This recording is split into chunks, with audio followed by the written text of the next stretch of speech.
வணக்கம் நண்பர்களே, அன்னையர் தின நல்வாழ்த்துக்கள். இந்த வீடியோவில் அன்னையர் தினத்தை முன்னிட்டு தாய்மை அடையாமல் தாயாகிய 2 அன்னையர்களை பற்றி காண்போம். ஒருவர் அன்னை தெரசா, மற்றொருவர் அன்னை சாரதா தேவி. அன்னை தெரசா அவர்கள் 1910ஆம் ஆண்டு ஆகஸ்ட் 26ஆம் தேதி அல்பேனியாவில் பிறந்தவர்.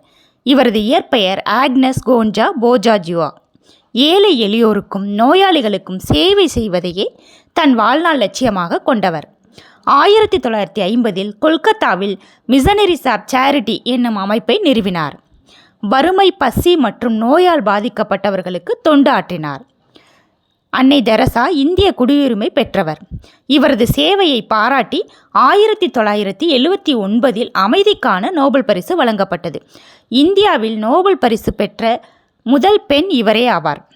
இந்திய அரசு இவருக்கு உயரிய விருதான பாரத ரத்னா விருது வழங்கி கௌரவித்தது.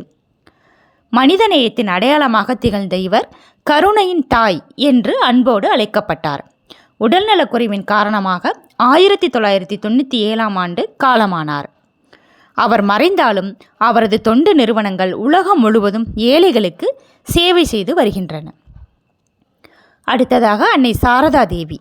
சாரதா தேவி அவர்கள் 1853ஆம் ஆண்டு டிசம்பர் 22ஆம் தேதி மேற்கு வங்காளத்தின் ஜெயராம்பாடி என்னும் ஊரில் பிறந்தவர். அக்காலத்தில் பாரம்பரிய வழக்கப்படி அவருக்கு 5 வயதில் ராமகிருஷ்ணருடன் திருமணம் நடைபெற்றது. அவர் தெய்வீக அன்னையின் வாழும் அவதாரமாக கருதப்பட்டார். ராமகிருஷ்ண சங்கத்தின் பின்பற்றுபவர்களும் சீடர்களும் அவரை புனித அன்னை அல்லது ஸ்ரீ மாதா என்று புகழ்கின்றனர். 1872ஆம் ஆண்டில் சோடசி பூஜையின் போது ராமகிருஷ்ணர் அவளை தெய்வீக தாயாக முறைப்படி வழிபட்டார்.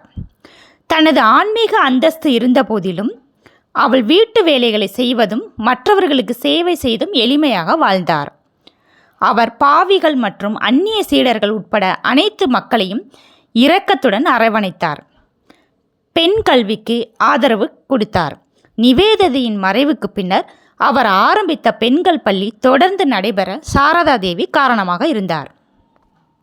நன்றி, வணக்கம் நண்பர்களை. வீடியோ பிடிச்சவங்க லைக் பண்ணுங்கள், சப்ஸ்கிரைப் பண்ணுங்கள்.